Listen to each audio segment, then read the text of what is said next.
Assalamualaikum warahmatullahi wabarakatuh. Selamat siang semuanya. Kembali lagi berjumpa di mata kuliah perilaku organisasi ya. Eh, Sebentar lagi kita mau UTS ya, kebetulan juga di minggu depan ya. Seharusnya ini kita masuk ke dalam pertemuan ke-7 ya, cuman karena saya masih ada hutang perkuliahan dengan kalian, jadi kita masih masuk ke pertemuan ke-6. Tetapi untuk pembahasan hari ini saya akan sampaikan 2 materi sekaligus ya, yaitu di pertemuan ke-6 dan untuk pertemuan ke-7 ya.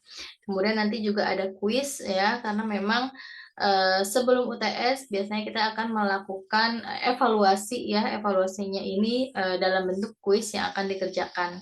Ya, baik. Saya ada beberapa hal yang ingin disampaikan terlebih dahulu sebelum masuk ke materi ya, mengenai ujian tengah semester. Jadi ujian perilaku organisasi itu minggu depan ya, Sabtu depan. Itu soalnya adalah pilihan ganda 30 dan esai ada 2 ya. Ada 2 soal. Nah, untuk esai sendiri saya minta agar ditulis tangan untuk jawabannya ya. Kemudian nanti diupload melalui e-learning dalam bentuk PDF atau JPG ya. Jadi untuk esai sendiri saya tidak menerima jawaban yang dalam bentuk soft copy Word ya, tetapi saya minta jawaban esainya ini ditulis tangan terlebih dahulu, kemudian baru diupload dalam bentuk PDF atau JPG ya. Baik, sebelum kita masuk ke dalam materi, izinkan saya share screen terlebih dahulu ya, sebentar.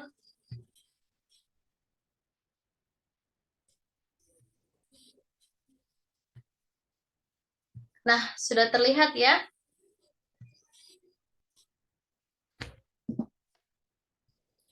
Oke. Baik, jadi untuk pembahasan kita hari ini, yang pertama, materi pertama itu adalah model kepemimpinan ya. Jadi model kepemimpinan ini subtemanya adalah teorinya Fromm, Yeaton, dan Petgold ya. Nah, jadi sebenarnya materi kita pada siang hari ini masih ada beberapa hubungannya dengan materi minggu lalu ya. Dan ini merupakan sebenarnya kelanjutan daripada materi minggu lalu, yaitu kepemimpinan ya. Jadi ada beberapa teori ya, teori pemimpin dalam kepemimpinan terkait sama tipe pemimpin atau gaya pemimpin yang sudah kita bahas pada minggu lalu ya. Jadi banyak penelitian terdahulu yang telah menjelaskan terkait perilaku kepemimpinan yang optimal gitu ya, yang mempunyai tujuan serta cara pandang yang luas gitu dalam memimpin sebuah organisasi atau perusahaan. Pemimpin mengambil keputusan, kemudian mengeluarkan perintah kepada bawahan, kemudian mengawasi prestasi kerjanya mereka gitu ya. Kemudian mengadakan penyesuaian-penyesuaian yang memang perlu dilakukan dalam menghadapi setiap proses kegiatan organisasi gitu ya. Sehingga dukungan daripada bawahan juga turut andil dalam proses pengambilan keputusan yang akan dilakukan oleh pimpinan gitu ya. Tapi pada kenyataannya juga banyak beberapa keputusan yang tidak melibatkan timnya gitu ya. Makanya ada tipikal atau gaya daripada pemimpin itu sendiri seperti apa yang nantinya akan dibahas juga gitu ya. Nah, tentunya semua perilaku kemudian ciri daripada pemimpin suatu organisasi ini mempunyai konsekuensi yang berbeda-beda dari situasi yang satu dengan yang lainnya gitu dalam proses pengambilan keputusan gitu ya. Nah, seperti yang akan kita bahas pada pertemuan ini mengenai model kepemimpinan dalam pengambilan keputusan ya. Nah, model kepemimpinan yang pertama itu adalah model kepemimpinan Fromm Yeaton ya. Jadi model ini melihat teori kepemimpinan yang menyediakan seperangkat peraturan untuk menetapkan bentuk dan jumlah peserta pengambil keputusan dalam berbagai keadaan. Jadi teori Yeaton dan Fromm ini mengemukakan bahwa kepuasan dan prestasi disebabkan oleh perilaku bawahan yang pada gilirannya dipengaruhi oleh perilaku atasan, karakteristik bawahan, dan faktor lingkungannya. Kemudian teori kepemimpinan Fromm dan Newton ini jenis teori kontingensi yang menitik beratkan pada hal pengambilan keputusan yang dilakukan oleh pemimpin ya. Jadi salah satu tugas utama dari seorang pemimpin ini adalah membuat keputusan, karena memang keputusan yang dilakukan para pemimpin ini seringkali sangat berdampak gitu ya kepada para bawahan mereka. Dan ini merupakan sesuatu yang jelas juga terkait sama komponen utama daripada si efektivitas pemimpin tersebut gitu ya. Jadi bagaimana kemampuan pemimpin tersebut dalam mengambil keputusan yang tentunya sangat menentukan keberhasilan dalam melaksanakan tugas-tugas pentingnya yang ada di dalam organisasi. Jadi, pemimpin yang mampu membuat keputusan dengan baik gitu ya, tentunya akan lebih efektif dalam jangka panjang dibandingkan dengan mereka yang tidak mampu membuat keputusan dengan baik gitu. Dan tentunya dalam mengambil keputusan ya, pemimpin juga perlu mendapatkan masukan ya, ide, gagasan gitu ya dari para bawahannya gitu. Jadi dengan kata lain, pemimpin pun juga bisa mengukur gitu, seberapa jauhnya para bawahannya ini bisa diajak berpartisipasi dalam pengambilan keputusan gitu ya. Karena kita bisa pahami bersama ya kalau bawahan itu diajak ikut dilibatkan gitu ya, adanya partisipasi bawahan dalam pengambilan keputusan, tentunya juga akan dapat meningkatkan rasa kepuasan kerja juga daripada bawahan tersebut gitu ya, merasa bawahannya dihargai gitu ya, sehingga bisa meningkatkan produktivitas daripada kinerja bawahannya ya. Nah, di sini ada 5 gaya kepemimpinan yang menggambarkan kontinum dari pendekatan otoriter ya, terkait sama model Fromm dan Newton tadi ya. Yang pertama ini digunakan simbol atau kode ya, A1 ya. Jadi dalam model Fromm and Newton ada 5 gaya kepemimpinan ya yang berkaitan sama pendekatan kepemimpinan otoriter ya. Yang pertama simbolnya A1.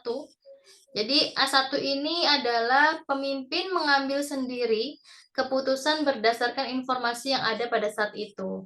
Kemudian ada A2, pemimpin memperoleh informasi dari bawahannya dan mengambil keputusan berdasarkan informasi yang didapat. Jadi peran bawahan hanya memberikan informasi, bukan memberikan alternatif. Kemudian kode yang berikutnya ada C1.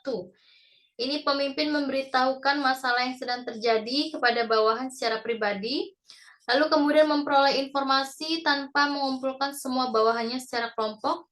Setelah itu mengambil keputusan dengan mempertimbangkan gagasan daripada bawahannya.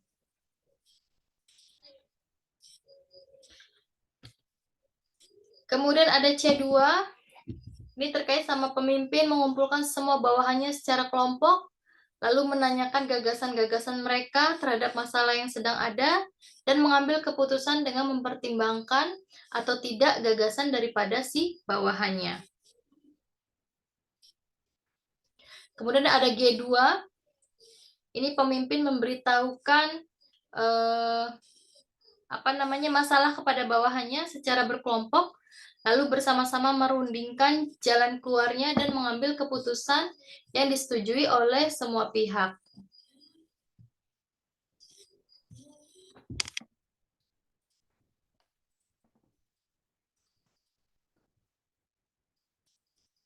Jadi misalkan dalam sebuah organisasi ada seorang pemimpin yang membicarakan terkait sama masalah organisasi yang sedang dihadapi, yang sedang terjadi gitu ya.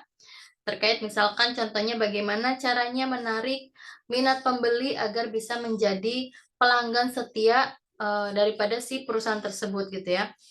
Nah, kemudian apa yang dilakukan oleh pemimpin gitu ya, pemilik organisasi tentu akan mengumpulkan semua karyawannya dan menanyakan pendapat mereka gitu ya. Jadi pemimpin ini juga akan menampung semua gagasan mereka, lalu memilih gagasan yang dianggap paling menarik dan disetujui oleh semua karyawan gitu ya. Nah, itu salah satu contoh daripada penerapan 5 gaya kepemimpinan di dalam model Fromm and Yeaton tadi ya.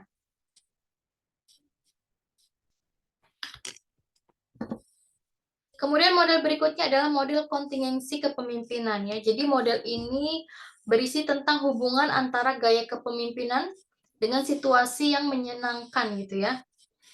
Jadi adapun situasi yang menyenangkan itu diterangkan oleh Fielder dalam hubungannya dengan dimensi-dimensi empiris sebagai berikut ya. Hubungan pemimpin dengan anggota ya. Jadi tentunya hubungan antara pemimpin dengan anggota ini menentukan juga bagaimana proses operasional daripada suatu organisasi. Apakah dapat berjalan sesuai dengan tujuan organisasi atau tidak gitu ya. Sehingga peranan pemimpin di sini sangat dibutuhkan dalam menggiring anak buahnya atau timnya untuk melakukan pekerjaan yang tentunya efektif dan efisien gitu ya. Jadi adanya hubungan yang baik antara pemimpin dan anggota ini merupakan variabel yang sangat penting juga gitu dalam menentukan situasi yang menyenangkan tersebut. Jadi bagaimana pemimpin bisa menciptakan hubungan yang harmonis dengan para anggotanya gitu ya. Tidak terlalu kaku tetapi juga bisa menempatkan diri secara profesionalitas dengan para bawahannya. Kemudian yang kedua derajat dan struktur tugas ya. Ini terkait dengan bagaimana pembagian job desk terhadap masing-masing timnya ya. Bagaimana pemimpin bisa menentukan bobot daripada beban kerjanya harus sesuai dengan kapasitas dan posisi daripada timnya. Kemudian yang ketiga, posisi kekuasaan pemimpin yang dicapai lewat otoritas formal ya. Jadi ini berkaitan dengan bagaimana seorang pemimpin dapat menjalankan kewenangannya serta melakukan pendelegasian gitu ya terhadap bawahannya, dan pemimpin ini tentunya memiliki kuasa juga gitu untuk dapat mempengaruhi para bawahannya. Kemudian yang ketiga adalah posisi kekuasaan pemimpin yang dicapai sudah ya tadi posisi kekuasaan pemimpin yang dicapai oleh lewat otoritas formal tadi ya. Nah, adapun kelebihan daripada teori si model kontingensi ini adalah yang pertama, teori ini didukung oleh penelitian empirik yang bagus ya. Jadi memang artinya sudah ada penelitian terdahulu yang meneliti tentang model kontingensi ini. Kemudian yang kedua, teori ini telah memperluas pemahaman kita mengenai kepemimpinan dengan mempertimbangkan dampak situasi terhadap pemimpin. Kemudian yang ketiga, teori ini prediktif dan menyediakan informasi yang berguna bagi kepemimpinan secara efektif. Yang keempat, teori ini menguntungkan karena tidak mengharuskan orang mampu dalam semua situasi. Yang kelima, teori ini menyediakan data mengenai gaya kepemimpinan yang dapat berguna untuk pengembangan identitas kepemimpinan dalam organisasi.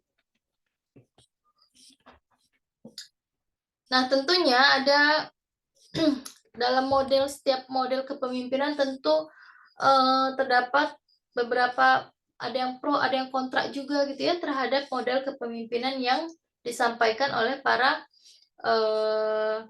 pengamat-pengamat manajemen gitu ya. Jadi memang khususnya di model kontingensi ini ya, karena memang ternyata banyak kritik juga yang diterima daripada si teori kontingensi ini ya. Karena ada yang menganggap teori ini bisa dikatakan tepat, bisa juga tidak tepat gitu sebagai teori kepemimpinan gitu ya.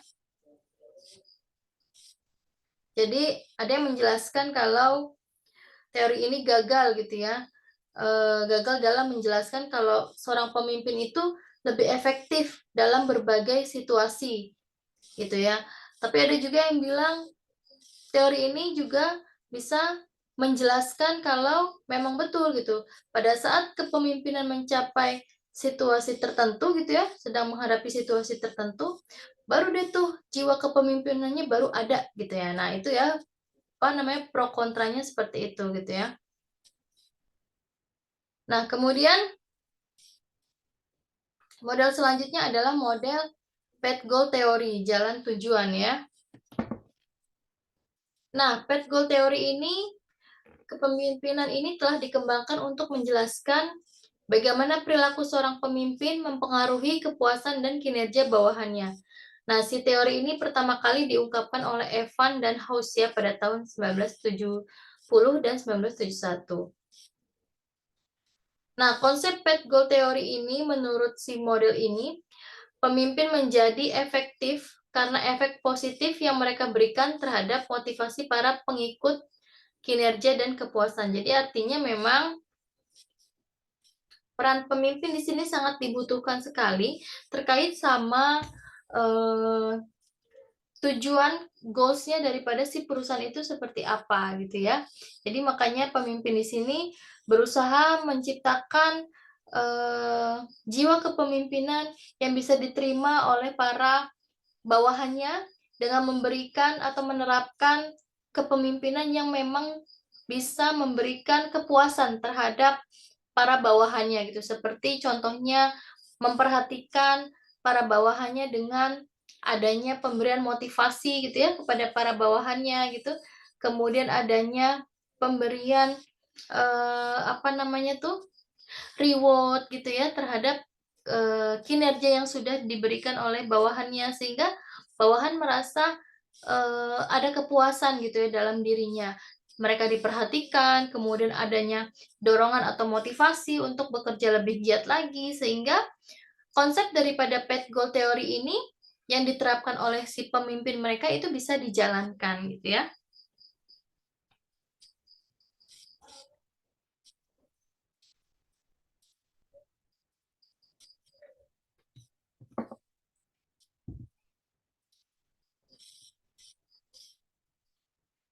Nah, kemudian ada perbandingan antara beberapa pendekatan situasional ya. Jadi sebenarnya pendekatan situasional ini hampir sama dengan pendekatan perilaku ya. Jadi keduanya ini menyoroti si perilaku kepemimpinan dalam berbagai situasi tertentu gitu ya. Jadi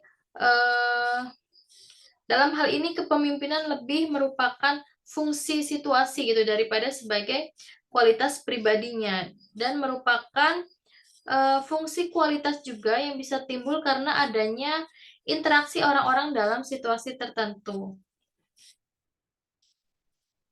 Nah, ini ada teori kepemimpinan kontingensi ya. Jadi teori ini dikembangkan oleh Fiedler and Chambers. Jadi berdasarkan hasil penelitiannya tahun 1950, teori ini dapat disimpulkan bahwa seseorang menjadi pemimpin bukan saja karena faktor kepribadian yang dimiliki, tetapi juga karena berbagai faktor situasi dan saling berhubungan antara pemimpin dengan situasi. Kemudian ada teori kepemimpinan 3 dimensi ya.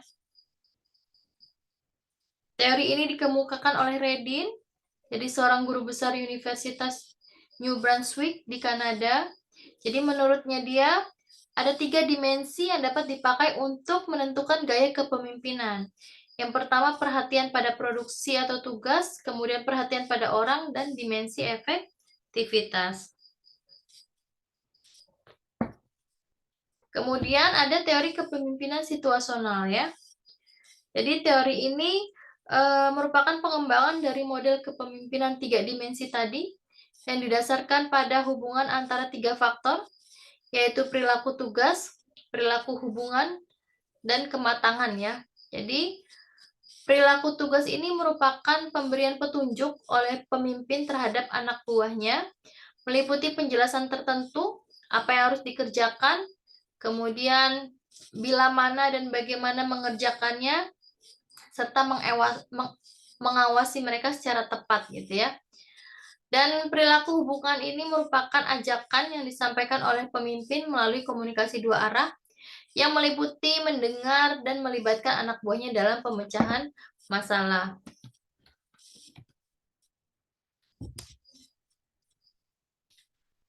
Nah, kemudian tentunya dalam memimpin sebuah perusahaan, memimpin sebuah organisasi ya, memimpin banyak orang, itu tentu banyak masalah terkait dengan kepemimpinannya gitu ya. Ada beberapa pemimpin yang disukai, ada juga yang tidak disukai gitu ya. Jadi bagaimana kepemimpinan ini bisa menjadikan sesuatu yang efektif gitu ya. Jadi kemampuan daripada pemimpin ini memang betul-betul menjadi apa ya namanya ya, tolak ukur juga gitu ya dari suatu keberhasilan organisasi. Jadi bagaimana seorang pemimpin ini memiliki kemampuan untuk mewujudkan visi dan misi terkait sama tujuan daripada organisasi gitu ya. Kemudian kemampuan bagaimana seorang pemimpin ini mampu memberikan motivasi, mampu menginspirasi para timnya gitu ya dalam berbagai kegiatan, situasi dan kondisi gitu ya. Jadi kalau ada kalimat yang menyatakan kalau seorang pemimpin itu adalah ya dia dilahirkan memang untuk jadi pemimpin gitu ya. Artinya ada garis turun-temurun di situ gitu. Tidak juga ya. Jadi memang pemimpin ada seorang pemimpin yang memang dia menjadi pemimpin karena memang keturunan gitu ya. Tetapi tidak semua pemimpin memiliki jiwa kepemimpinan gitu. Karena kepemimpinan ini, jiwa kepemimpinan ini merupakan skill yang mana harus digali, harus dilakukan pembelajaran gitu ya, harus melalui proses pengalaman gitu. Makanya dia memiliki jiwa kepemimpinan. Jadi ada pemimpin yang hanya pemimpin saja gitu, tapi tidak memiliki jiwa kepemimpinan. Tapi seorang yang memiliki jiwa kepemimpinan itu bisa dikatakan sebagai pemimpin gitu ya. Jadi memang jiwa kepemimpinannya ini harus dilatih gitu ya. Jadi belum tentu juga seorang pemimpin memiliki rasa kepedulian yang tinggi terhadap timnya gitu ya. Belum tentu juga seorang pemimpin ini memiliki public speaking yang bagus gitu ya. Karena memang ada jiwa kepemimpinan, ada skill itu yang harus dilatih, yang harus dipelajari, yang harus dikembangkan gitu ya, melalui pelatihan-pelatihan gitu ya. Jadi memang ada banyak cara yang bisa dilakukan untuk menjadi seorang pemimpin yang efektif gitu ya. Nah, selain itu, seorang pemimpin juga harus sadar gitu dengan adanya beberapa kendala, adanya beberapa masalah yang akan dihadapi dalam memimpin suatu organisasi gitu ya. Nah, apa saja yang menjadi permasalahannya? Yang pertama, tidak memiliki waktu untuk anggota timnya gitu ya. Jadi seharusnya seorang pemimpin ini sudah harus bisa gitu, sudah harus mampu untuk memberikan feedback yang baik terhadap setiap pekerjaan yang dilakukan oleh anggota tim mereka gitu ya. Jadi ketika pemimpin memberikan respon gitu ya terhadap setiap pekerjaan yang dilakukan oleh timnya, timnya pun juga akan merasa dihargai gitu oleh seorang pemimpin. Sehingga kalau misalkan ada sesuatu yang salah gitu ya terhadap timnya, timnya ini bisa langsung tahu gitu karena ada respon atau ada umpan balik dari seorang pemimpinnya. Sehingga ada rasa hubungan yang harmonis gitu antara pemimpin dengan para bawahannya, sehingga para bawahannya pun bisa nyaman dalam bekerja dan akan mempengaruhi peningkatan kinerjanya daripada si karyawan tersebut gitu ya. Jadi harus respect, harus ada respon gitu setiap apa yang dilakukan oleh anggota timnya. Responnya itu berbagai macam, baik itu respon positif maupun respon yang negatif gitu ya. Tentunya ketika responnya itu positif, artinya kan semua kan berjalan dengan lancar sesuai rencana gitu ya kan. Tapi ketika responnya itu negatif, artinya kan ada miss di situ, ada kekeliruan di situ ya. Nah, penyampaiannya ketika menemukan si respon negatif ini, pemimpin pun harus bisa menyampaikan dengan apa ya namanya? Dengan cara merangkul gitu loh para bawahannya dengan menyelaraskan kondisi yang ada gitu. Jangan jangan ya tetap ada reward and punishment tetap gitu ya, tapi setidaknya peranan kepemimpinan dalam menghadapi situasi yang menimbulkan kekacauan itu bisa diredam gitu ya terhadap si para bawahannya. Jadi pemimpin juga harus bisa menempatkan diri gitu ya. Jadi harus bisa memiliki waktu untuk anggota timnya, harus bisa atur waktu agar bisa bertemu, membicarakan sesuatu permasalahan yang terkait sama organisasi. Jadi jangan jangan cuek gitu ya, jangan jangan mentang-mentang dia bos, jangan mentang-mentang dia pimpinan, tapi tidak ada, eee, briefing bersama, tidak ada diskusi bareng gitu ya. Kalau tidak ada seperti itu, ibaratnya kaku gitu ya kondisi hubungannya, ya kita juga sebagai bawahan tidak tidak tahu gitu kan, apa yang sebenarnya telah terjadi gitu ya kan, bagaimana dengan kondisi perusahaan, nah itu tidak tahu gitu. Makanya seorang pemimpin harus punya waktu untuk anggota timnya, baik itu hanya sekedar mendengarkan keluh kesah daripada anggota timnya gitu ya. Karena dengan adanya caring seperti itu ya, caring and sharing gitu, itu bisa mendorong anggota tim untuk bekerja lebih keras lagi dari sebelumnya gitu ya. Karena ibaratnya dia merasa backing-annya dia, si pemimpinnya ini bisa memberikan kenyamanan dalam bekerja gitu kan. Sehingga anggota tim juga pada saat bekerja ya pengennya menghasilkan pekerjaan yang bagus gitu kan. Kemudian yang kedua, tidak membagikan tujuan Anda.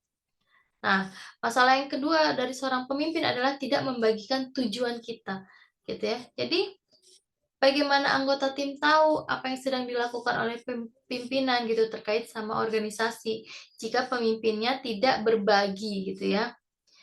Jadi nanti akan banyak kebingungan dalam dalam pikiran para bawahannya gitu kalau tidak ada sharing yang dilakukan oleh pemimpin gitu ya. Jadi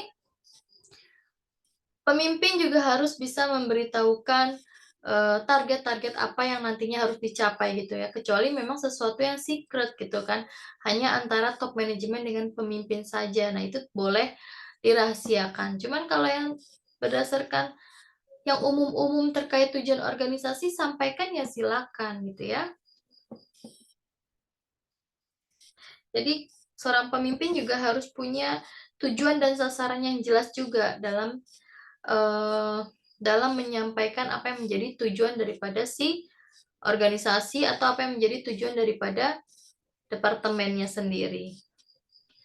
Kemudian masalah yang berikutnya tidak dapat menjadi contoh, gitu ya. Jadi yang namanya pemimpin ini kan role model ya.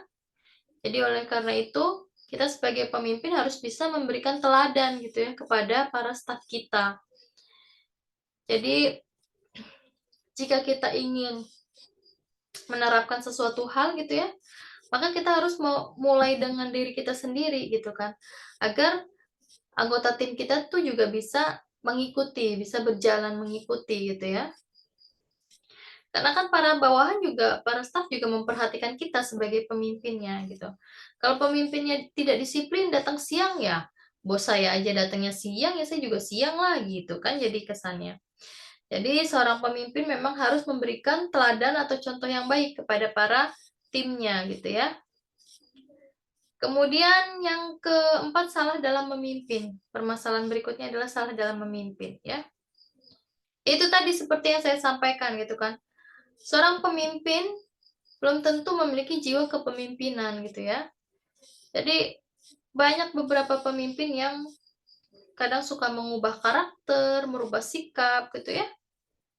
Kadang semena-mena gitu karena dia tidak paham dengan jiwa kepemimpinan yang apa namanya yang harus diterapkan kepada si para bawahan gitu ya. Bahkan ada yang mungkin sebelumnya, sebelum menjadi pemimpin, karakternya itu yang baik-baik, kemudian ketika menjadi pemimpin, karakternya menjadi berubah, gitu ya. Ngebosi, suka suka semena-mena, gitu ya. Suka menunjukkan hal-hal yang negatif kepada timnya. Nah, itu tidak boleh dilakukan seperti itu. Apalagi sampai arogan, gitu ya. Nah, kemudian yang kelima, tidak memberikan motivasi. Nah ini ya, jadi memang harus care sama timnya gitu ya. Motivasi itu harus selalu ada di dalam anggota tim gitu agar para timnya juga bisa bekerja dengan efektif gitu, dan mereka juga bisa sadar kalau ternyata pemimpin kita ini peduli dengan kita sebagai bawahan. Pemimpin kita ini peduli dengan kita dengan memberikan kesejahteraan, memperhatikan kesejahteraannya kita gitu ya. Dan perlu diingat, motivasi ini bukan hanya sekedar tentang rupiah saja gitu ya. Ada cara lain yang bisa dilakukan untuk membangkitkan motivasi gitu. Contohnya misalkan memberikan pujian, ya itu kan juga contoh motivasi. Kemudian ada me time bareng dengan atasan. Me time-nya di sini adalah menyediakan session waktu sejam atau 2 jam untuk briefing bersama gitu ya, untuk membahas kira-kira pendingannya apa aja, nanti permasalahannya seperti apa, solusinya bagaimana gitu ya. Ada ngobrolnya lah gitu ya. Jadi harus teruslah menjaga motivasi bekerja daripada para anggota timnya gitu ya.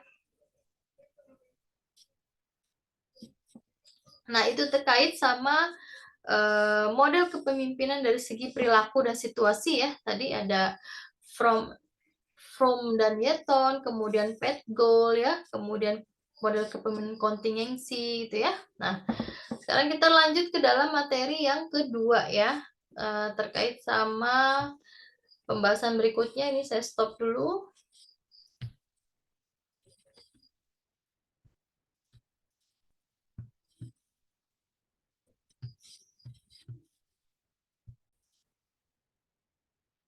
Ya, untuk materi berikutnya pembahasannya mengenai struktur organisasi dan anatomi organisasi ya.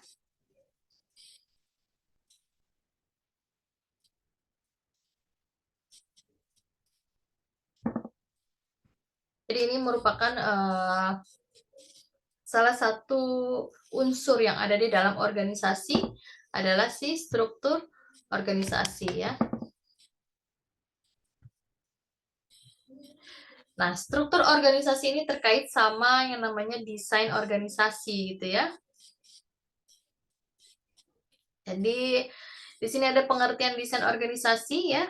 Jadi desain organisasi ini adalah penyusunan kerangka pola, tugas, wewenang, dan tanggung jawab, hubungan dan tata kerja yang berbeda-beda dalam suatu organisasi. Desain organisasi adalah keseluruhan rangkaian elemen struktural dan hubungan di antara elemen-elemen tersebut yang digunakan untuk mengolah organisasi secara total ya. Jadi sebelum adanya struktur ya, tentunya harus didesain dulu organisasinya mau seperti apa gitu ya. Organisasinya ini bergerak di bidang apa? Organisasinya ini nanti birokrasi kerjanya bagaimana? Organisasinya ini nantinya posisinya apa-apa saja yang mensupport tujuan daripada organisasi. Nah, itu didesain dulu sampai dia menjadi sebuah struktur gitu ya. Nah, kemudian menurut Muller dan Robbins ya, jadi desain organisasi berkenan dengan konstruksi dan perubahan suatu struktur organisasi untuk mencapai tujuan organisasi.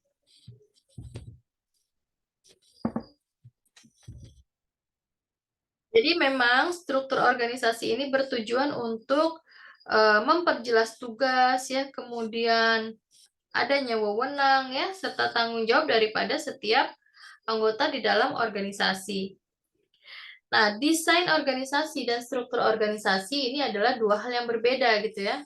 Tapi kadang orang banyak salah kaprah juga nih dalam menanggapi si struktur dan desain organisasi. Jadi dikiranya struktur itu sama dengan desain organisasi gitu ya. Padahal berbeda. Struktur organisasi ini tidak bisa ada, tidak mungkin hadir tanpa adanya desain organisasi. Jadi didesain dulu gitu ya. Organisasinya seperti apa, baru timbullah sih struktur gitu ya. Jadi keberadaan suatu organisasi ini tidak bersandar pada kekuatan desain dan struktur organisasi saja, tetapi dia juga melainkan adanya kemampuan organisasi untuk mengidentifikasikan perubahan-perubahan yang terjadi di lingkungan sekitar gitu ya. Makanya karakteristik daripada lingkungan itu sangat menentukan juga gitu ya, terutama untuk organisasi yang dinamis gitu ya. Jadi bagaimana organisasi ini bisa melakukan penyesuaian terhadap lingkungannya agar bisa tetap terus bertahan gitu ya. Jadi dengan kata lain, yang namanya organisasi tadi dinamis ya, desain dan struktur organisasinya ini juga bisa berubah sesuai dengan keadaan lingkungan organisasinya ya. Jadi contohnya kayak sekarang ada yang namanya lagi booming digital marketing ya. Yang sebelumnya organisasinya ini bergerak secara konvensional gitu ya, tidak ada kaitannya dengan digitalisasi, serba online dan segala macamnya yang berkaitan sama digital gitu ya. Nah, dengan adanya perubahan teknologi seperti itu ya, yang mengharuskan semuanya digital, otomatis kan kita harus mempersiapkan nih. Yang tadinya marketing dilakukan secara konvensional, secara manual, maka ini dilakukan secara digitalisasi. Makanya ada yang namanya departemen digital marketing. Yang sebelumnya tidak ada departemen digital marketing, yang ada hanya departemen marketing saja, tidak ada digitalnya. Tetapi karena ini mengharuskan dilakukan secara digital, maka ada embel-embel digital marketing. Nah, orang yang menduduki digital marketing ini adalah orang-orang yang pinter IT juga gitu, orang-orang yang pinter ngedesain juga gitu. Bagaimana nanti marketingnya ini bisa dikemas secara menarik gitu ya, agar pada saat ditampilkan secara website digital, nah itu bisa menarik perhatian konsumen gitu ya. Makanya ada perubahan perombakan desain dan struktur di situ ya.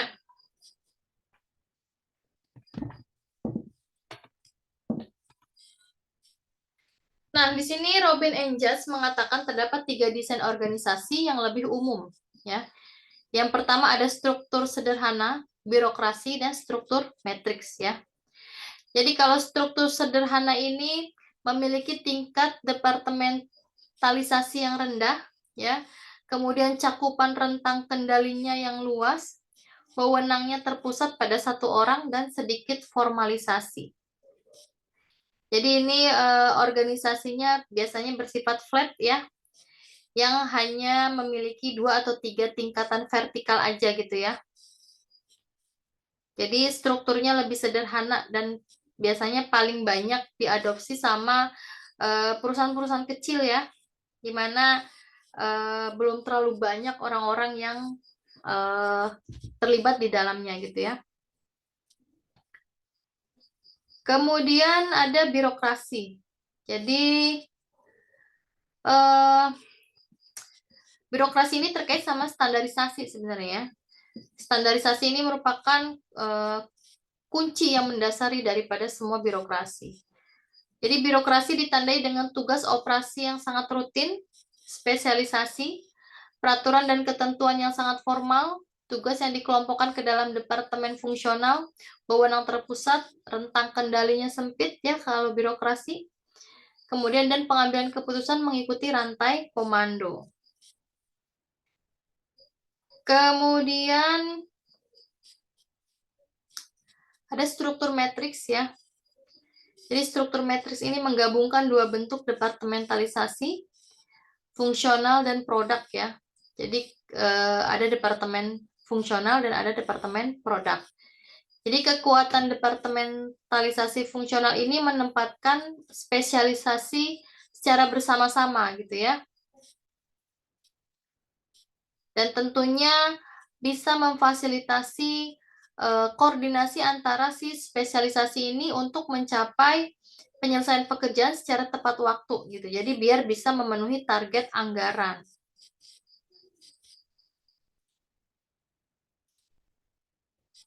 Dan tentunya desain organisasi pun harus bersifat fleksibel ya, dan mampu beradaptasi dengan lingkungan yang berubah-ubah gitu ya. Jadi apabila lingkungannya berubah gitu ya, otomatis kita harus memperhatikan juga nih bagaimana desain organisasi kita, bagaimana nanti strukturnya gitu ya. Dan tentunya juga banyak faktor juga ya yang mempengaruhi perubahan daripada restruktur tadi. Nah, kemudian ada struktur organisasi gitu ya. Seiring dengan adanya perkembangan dan pertumbuhan organisasi, Tentu struktur organisasi ini menjadi sesuatu yang sangat penting dan dibutuhkan gitu ya. Agar apa? Agar sistem kerjanya dalam organisasi pun bisa berjalan dengan baik dan efisien. Nah, struktur organisasi ini merupakan suatu kerangka susunan dan hubungan antara tugas, wewenang, dan tanggung jawab yang berbeda-beda dalam menjalankan kegiatan untuk mencapai tujuan organisasi. Nah, di sini ada 6 elemen penting dalam struktur organisasi menurut Robin and Judge ya. Nah, kita akan bahas satu persatu di sini. Yang pertama ada spesialisasi kerja ya. Kalau spesialisasi kerja ini berarti apa? Adanya pembagian kerja ya. Jadi pembagian kerja ini bisa menggambarkan sejauh mana aktivitas yang ada di dalam organisasi ini terbagi menjadi pekerjaan-pekerjaan yang terpisah gitu ya. Dan inti daripada spesialisasi kerja ini adalah membagi pekerjaan menjadi beberapa langkah dan dilengkapi dengan individu masing-masing ya. Jadi masing-masing anggota ini mengkhususkan diri dalam melakukan berbagai macam kegiatan. Kemudian ada rantai komando. Rantai komando ini adalah garis wewenang ya. Garis wewenang yang tidak terputus, jadi dia memanjang dari puncak organisasi ke bawah sampai ke bagian yang terendah ya. Jadi ini bisa menjelaskan siapa melapor kepada siapa gitu ya. Wewenangnya seperti apa ya. Jadi ini untuk memudahkan koordinasi. Dan tentunya setiap posisi manajerial ini diberi tempat dalam rantai komando tadi. Jadi adanya setiap manajer ini diberikan wewenang gitu ya untuk memenuhi tanggung jawabnya. Kemudian ada rentang kendali. Jadi kalau rentang kendali ini berkaitan sama berapa banyak karyawan yang bisa diarahkan oleh seorang manajer gitu ya.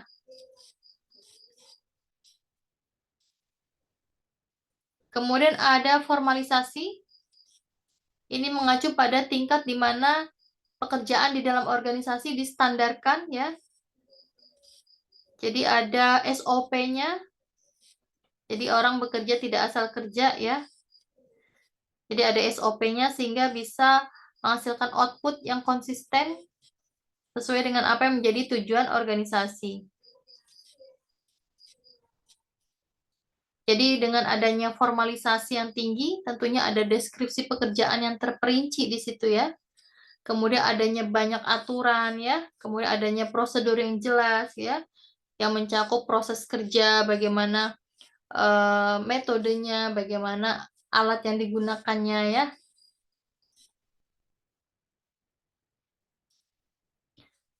Kemudian ada desentralisasi dan sentralisasi.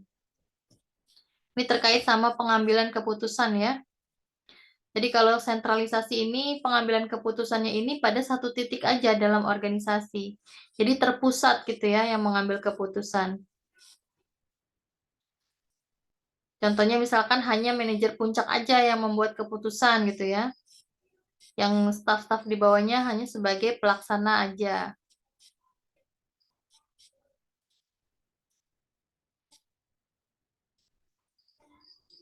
Tapi kalau desentralisasi ini, bawahannya pun dilibatkan dalam proses pengambilan keputusan.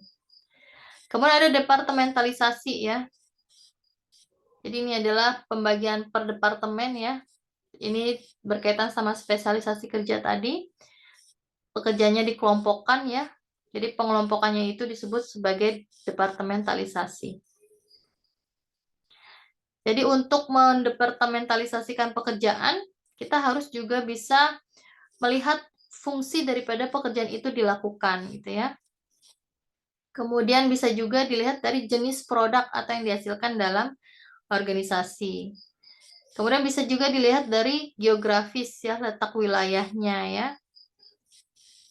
Dan tentunya proses departementalisasi ini untuk mempermudah memproses kegiatan organisasi.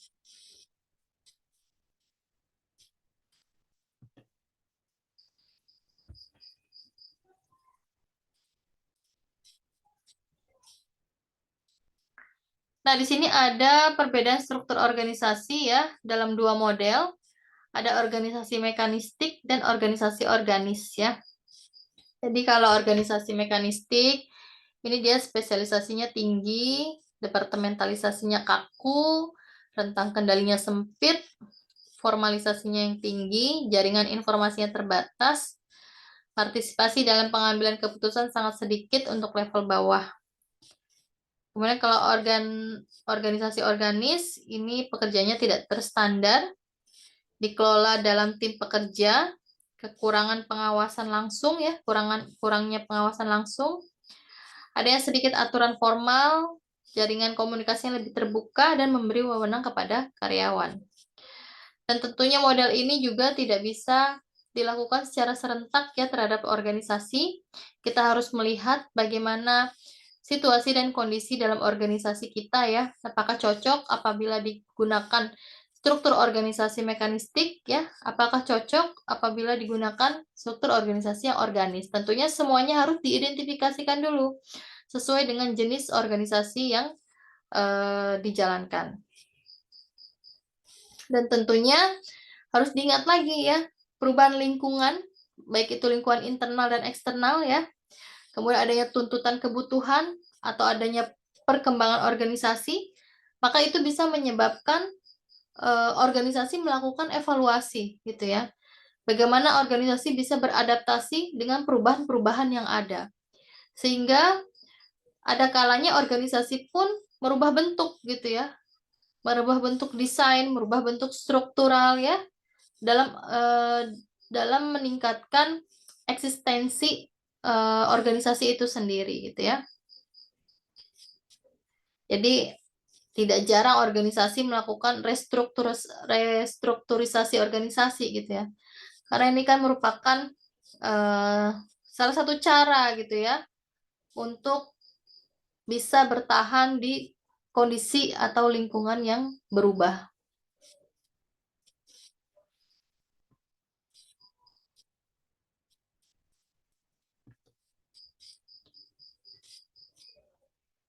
Nah, kemudian ada perbedaan struktur organisasi menurut Robin ya. Di sini Robin menjelaskan mengenai kekuatan yang menentukan struktur organisasi. Yang pertama, keseluruhan strategi organisasi ya. Jadi struktural organisasi ini mengikuti strategi. Jadi sebenarnya kalau struktur ini kan sarana untuk membantu manajemen mencapai tujuannya gitu. Dan tujuannya ini berasal daripada strategi yang sudah dirancang gitu ya. Jadi logis gitu kalau strategi dan struktur ini harus saling berkaitan ya. Kemudian yang kedua, ukuran dan struktur.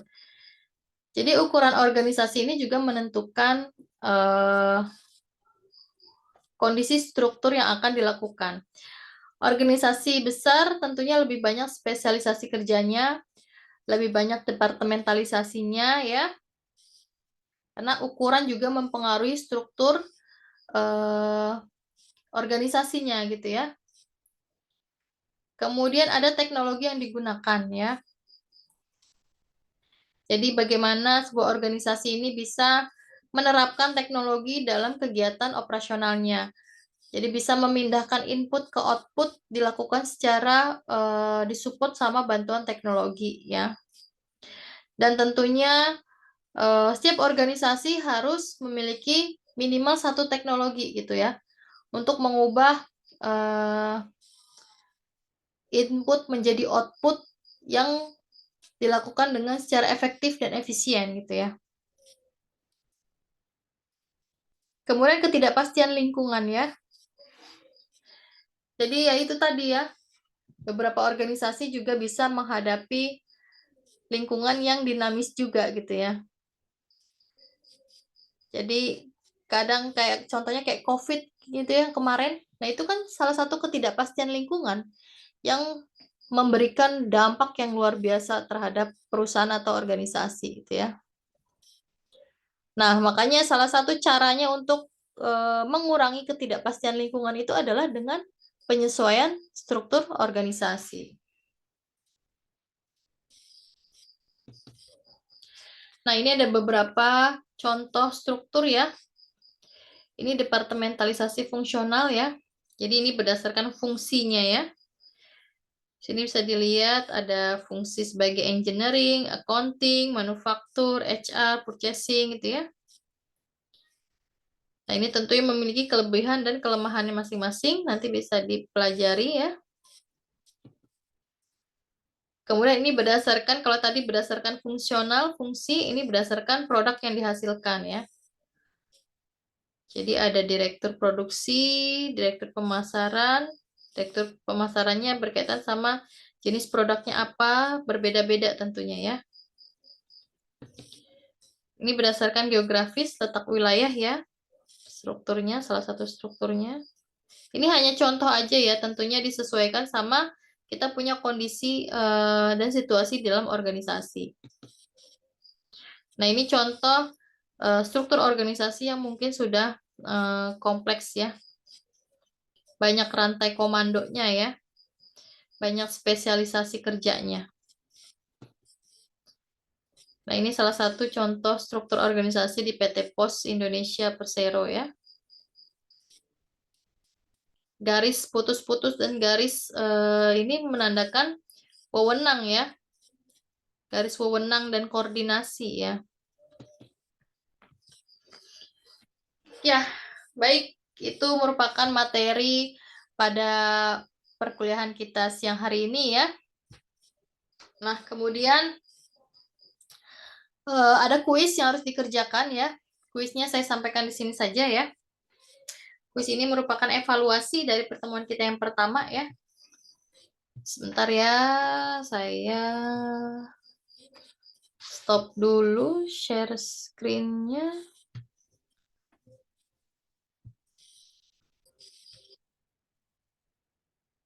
Oke, perhatikan baik-baik ya untuk soal kuisnya. Yang pertama,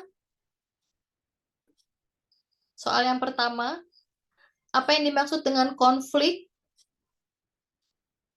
Dan sebutkan macam-macam konflik ya. Yang soal yang pertama, apa yang dimaksud dengan konflik? Dan sebutkan serta jelaskan macam-macam konflik.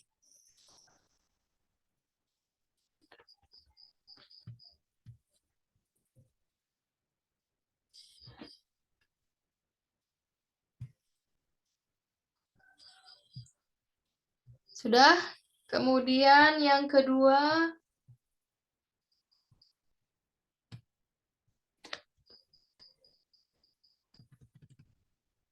jelaskan perbedaan antara pemimpin dan kepemimpinan. Yang kedua, jelaskan perbedaan antara pemimpin dan kepemimpinan.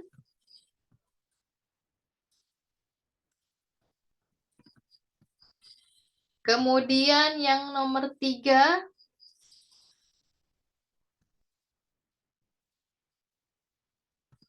sebutkan dan jelaskan macam-macam gaya kepemimpinan.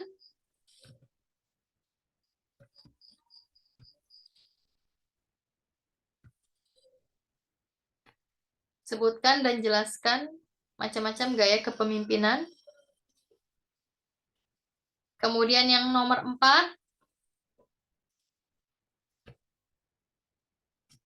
sebutkan dan jelaskan macam-macam teori kepemimpinan. Nomor 4, sebutkan dan jelaskan macam-macam teori kepemimpinan.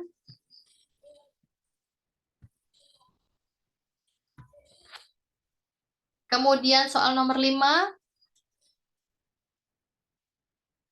sebutkan, soal yang nomor 5,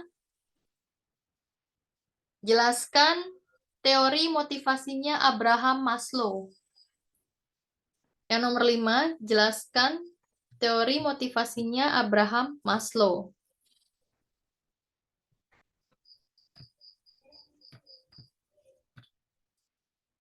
Kemudian yang nomor 6, apa yang dimaksud dengan model kepemimpinan Fromm dan Yeaton teori? Yang nomor 6, apa yang dimaksud dengan Model kepemimpinan Fromm dan Newton teori. Yang nomor 7, sebutkan dan jelaskan karakteristik daripada organisasi. Nomor 7, sebutkan dan jelaskan karakteristik organisasi.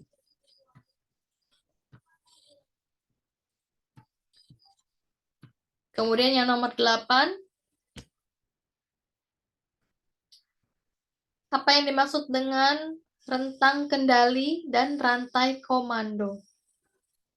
Yang nomor 8, apa yang dimaksud dengan rentang kendali dan rantai komando?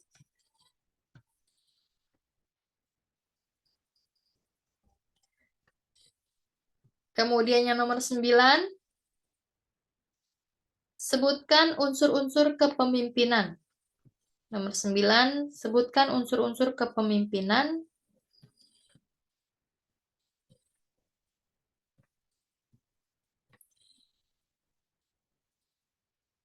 Kemudian yang nomor 10,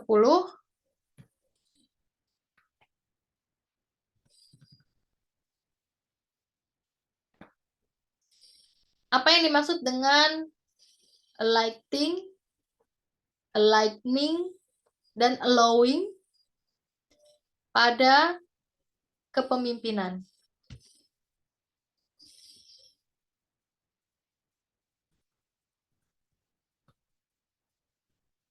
Yang ke-10, apa yang dimaksud dengan lighting, lightning, dan allowing ya pada kepemimpinan? Oke, itu soal kuisnya. Ada 10 ya. Silakan dikerjakan untuk kuis sebelum UTS ya.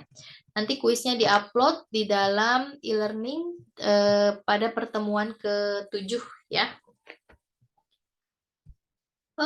Kemudian ada beberapa hal lagi yang mau saya sampaikan terkait kegiatan setelah UTS ya.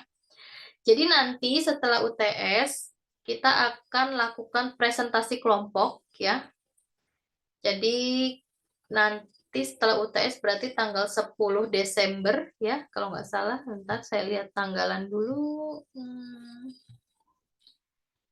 Iya, UTS itu selesai tanggal 3, kuliah masuk kuliah lagi tanggal 5, berarti kita ketemu lagi tanggal 10 ya. Nah, tanggal 10 Desember itu nanti kita ada tatap muka di kampus ya. Nanti akan ada presentasi kelompok di tanggal 10. Kelompoknya sudah saya bagi. Sebentar ya, sudah saya tulis belum di sini?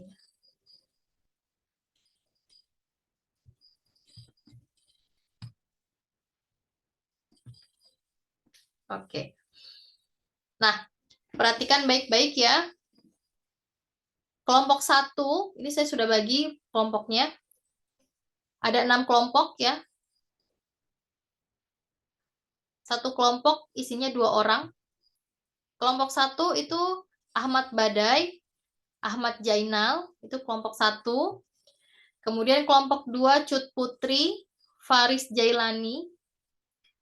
Kelompok 3 Jainab dan Linda. Kelompok 4 Marta dan Rojak. Kelompok 5 Rahman dan Nia. Kelompok 7 Suhendra dan Tiara ya. Nama-namanya ini sudah saya sebutkan. Nanti tolong konfirmasi apabila nama-namanya ini ada yang tidak mengikuti perkuliahan gitu ya. Jadi kan ada yang namanya masuk ke dalam sistem siakat, tapi ternyata orangnya tidak mengikuti perkuliahan. Nah, ini saya ngambilnya berdasarkan apa namanya, nama yang ada di siakat gitu. Jadi nanti tolong konfirmasinya si teman kelompoknya, kalau misalkan teman kelompoknya ini tidak mengikuti perkuliahan MK Berlaku Organisasi gitu ya. Jadi nanti saya bisa atur orangnya lagi gitu ya. Nah, untuk materi yang dibahas itu ada di dalam RPS ya. Mana nih RPS-nya? Bentar ya.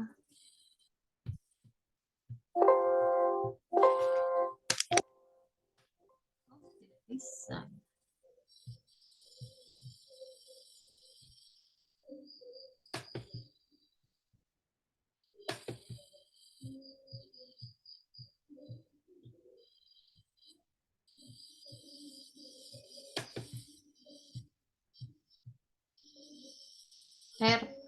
tes perilaku organisasi.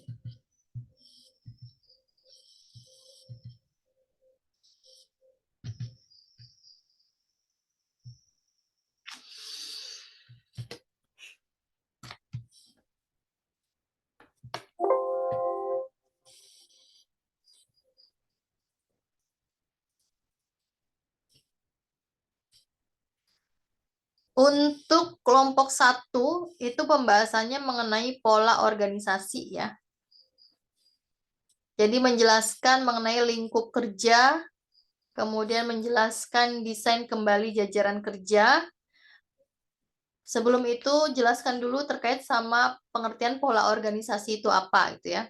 Kemudian subtemanya itu tadi pengertian pola organisasi, kemudian ruang lingkup daripada kerja itu seperti apa, kemudian desain kembali jajaran kerja itu bagaimana gitu ya.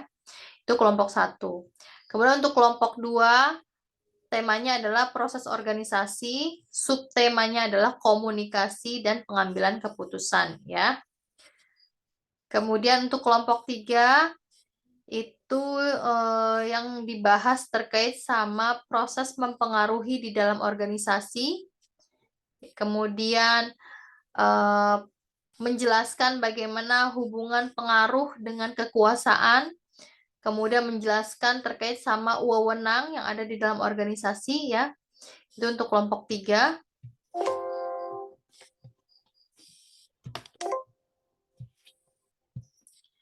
Nah, kemudian untuk kelompok 4 dan seterusnya nanti bisa dilihat sendiri di dalam RPS ya. Nah, kemudian mekanisme tugasnya seperti apa? Jadi nanti ketika presentasi,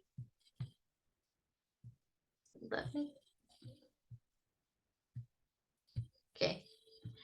Jadi nanti ketika presentasi itu dikumpulkannya itu adalah membuat PowerPoint, kemudian membuat makalah daripada materi yang dipresentasikan gitu ya. Nah, soft copy-nya yang berupa PPT sama soft copy materinya itu dikirim ke saya maksimal H-1 ya. Jadi maksimal tuh hari Jumat dikirim ke saya filenya. Filenya itu yang dikirim adalah PPT dan soft copy Word-nya ya. Dikirim ke saya hari Jumat maksimal, tapi jangan Jumat malam ya. Jumat pagi maksimal sudah ke saya gitu, biar saya ada waktu untuk baca dulu kalian punya makalah gitu ya. Jadi nanti dibikin makalah ya materinya. Nah, kemudian nanti pada hari Sabtunya dilakukan presentasi di kelas gitu ya. Jadi nanti tanggal 10 kita ada ketemu tatap muka di kampus untuk tugas kelompok presentasi mata kuliah perilaku organisasi yang dimulai dari kelompok 1 ya. Tadi sudah disampaikan nama-namanya kelompok 1 siapa aja gitu ya. Nah, kemudian nanti teknis presentasinya seperti apa di kelas nanti disampaikan pada saat di kelas aja ya, biar tidak bingung gitu ya. Jadi intinya tanggal 10 itu adalah kegiatannya adalah presentasi kelompok. Materinya sudah diberikan tadi ya. Dimulai dari kelompok 1, kelompoknya Pak Badai ya. Kemudian setiap kelompok harus membuat PowerPoint dan harus membuat makalah daripada materi yang akan disampaikan. Nah, PowerPoint dan makalahnya itu harus dikirim ke saya maksimal hari Jumat pagi ya. Jadi nanti pada saat presentasi itu sudah ready semuanya. Itu ya, itu terkait sama kegiatan setelah ujian gitu ya, ujian tengah semester. Oke, nanti kalau ada yang ingin ditanyakan, boleh ditanyakan di WhatsApp grup apabila ada penjelasan yang masih bingung gitu ya. Saya rasa untuk pertemuan kita siang hari ini cukup ya untuk materinya. Selamat ujian ya, jaga kesehatan, kemudian tetap semangat ya meskipun dilakukan secara online ujiannya ya. Dan pesan saya tadi pada saat ujian esai itu harus tulis tangan ya. Baik, terima kasih teman-teman mahasiswa semuanya yang telah bersedia mendengarkan materi yang saya sampaikan pada siang hari ini. Semoga dapat diterima dengan baik gitu ya materi yang disampaikan. Selamat menjalankan aktivitas selanjutnya. Selamat melakukan ujian.